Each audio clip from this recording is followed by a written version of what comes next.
Remote access allows a host to connect to a server or even a private network and access resources as if they were connected locally to the LAN. Remote access connections are typically used by business users to connect to the office from home or while traveling. A remote access connection requires some type of a physical connection between the devices. In this case, we have a remote client that wants to access an office network. One way to do this is through the public switch telephone network, or PSTN, using modems to connect to a special server called a remote access server. This option was widely used at one time, but is rarely used now because of the slow connection speeds. Another option for physical connectivity would be to use the internet. Most users and businesses connect to the internet through an ISP using DSL, cable, or some other kind of WAN connection. In this case, the client computer connects through the ISP to gain access to the internet. And the internet is the remote network, much like the office network in the first scenario. When you make a connection from the remote client to the remote access server, you first establish the physical connection. Then you need to negotiate a data link layer connection. One protocol that's used to establish the data link connection is called PPP, or point-to-point protocol. The job of PPP is to identify the upper layer protocols that the devices will use to communicate. When the connection is first established, the devices will negotiate and decide together what protocols they will use to communicate. They might also decide to use encryption or compression. During this process, the client device is also assigned an IP address so that it can communicate on the network. The devices also negotiate what type of authentication method to use. PPP was typically used in dial-up connections.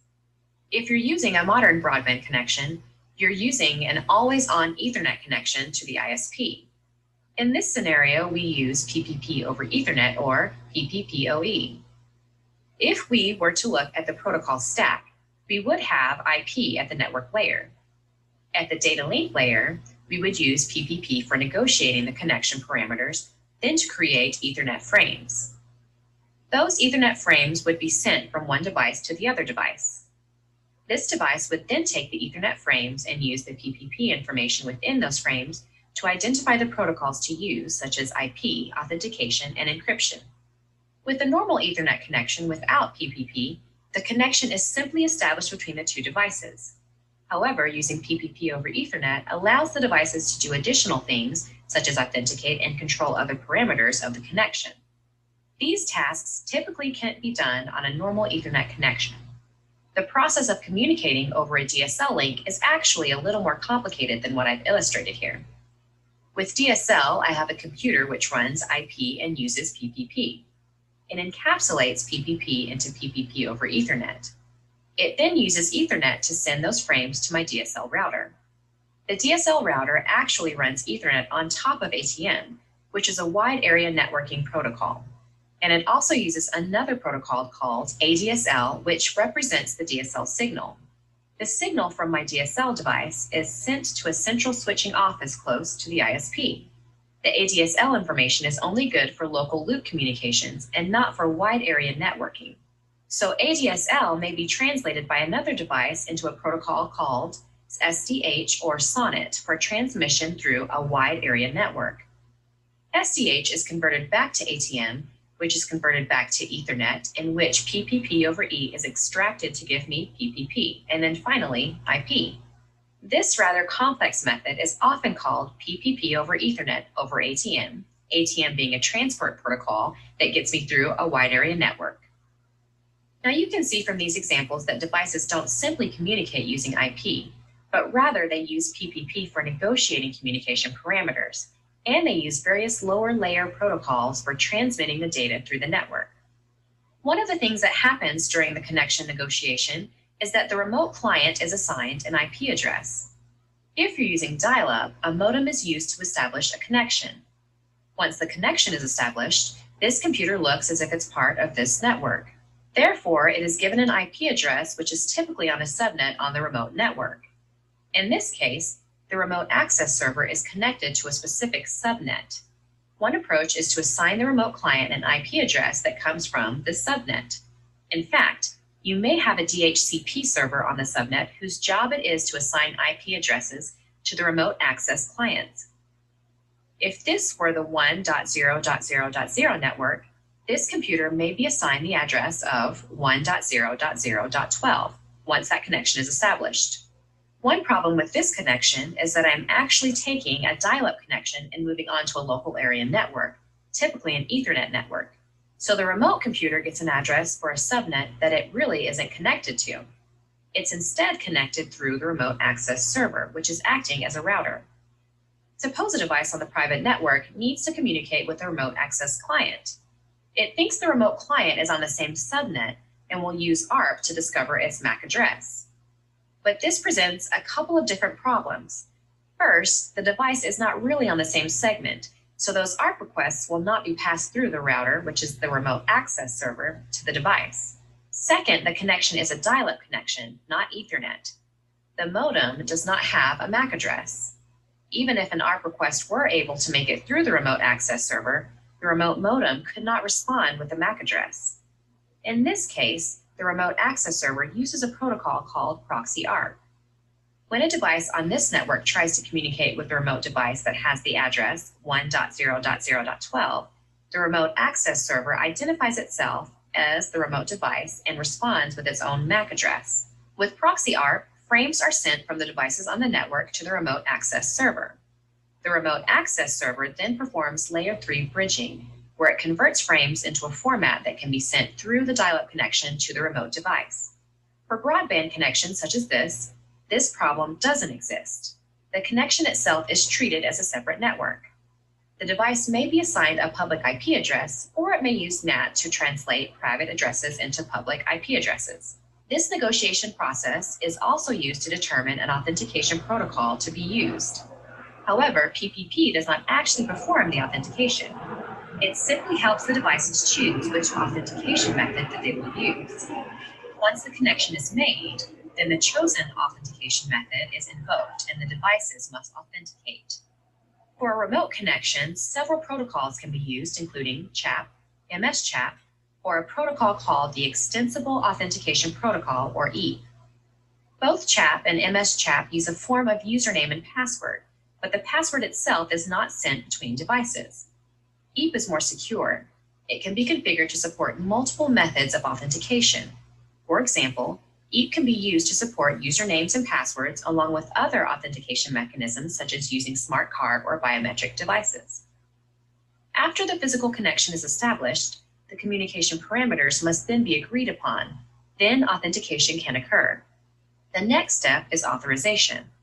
Authorization identifies what resources the remote clients can access on the remote network. In this example, I have a remote client that's connected through a remote access server to a private network. Authorization identifies what this user or device can access on the private network. For instance, it may be configured so that remote clients can only access the remote access server itself and nothing else. In this case, you would place all of your shared content for remote users directly on the remote access server itself. You can also allow remote access clients to connect into the private network. From there, you may use authorization to restrict remote client access to only certain devices. Both authentication and authorization are usually controlled by remote access policies. Remote access policies identify users who can connect and then whether the connection is allowed or denied. For example, you might only allow certain users to use remote access. Then you might restrict those users based on the time of day. For example, you may only allow remote access during working hours. You could also restrict remote access based on the type of connection that is used. For example, dial-up users could be granted a lower level of access, while users who connect using a different method are granted a higher level of access. When the remote user connects, the remote access server checks the policies to find out what type of restrictions are to be applied. Then it either allows or denies access based on the information in the policies. These policies can be defined on the remote access server itself. In this case, you would go to the server and define the policies that apply to your remote access users. In some cases, you can configure your remote access server to connect to a separate database that contains your user account information. For example, on a Microsoft network, your remote access server would use Active Directory to identify users who can connect and to match users with passwords. Suppose now that the number of remote access clients has grown such that a single remote access server can no longer support all of the remote clients. One solution would be to install a second remote access server on my network. However, because my policies must be defined on each server, I would have to copy the policies on this server and duplicate them on this server. As the number of remote access servers grows, the work required to maintain all of these policies also grows. One solution to this is to use a AAA server. AAA stands for the three parts of this remote access process: authentication, authorization, and accounting. Accounting is the process of keeping track of what was done during a connection. For instance, you might need to keep track of how long clients were connected so you can bill the department they work for based on their connection time. Accounting is also the process of keeping track of the connection characteristics. With the AAA server, policies are defined once on the AAA server instead of on each individual remote access server. When an authentication request is received by any of these servers, the authentication request is forwarded to the AAA server, where the credentials and the policies are consulted to identify whether the access should be allowed or denied. There are two common solutions for providing this type of authentication mechanism. One is called Radius. With the Radius server, authentication and authorization are combined into a single device, but accounting can be moved onto a different device, or you can have a single device which provides all three functions. Radius uses UDP during the authorization process. Radius is used a lot in Microsoft implementations, so a Microsoft remote access solution would likely use a Radius server for authentication, authorization, and accounting. Another solution is called TACACS, and its updated version called TACACS Plus. TACACS Plus separates all three functions into different services.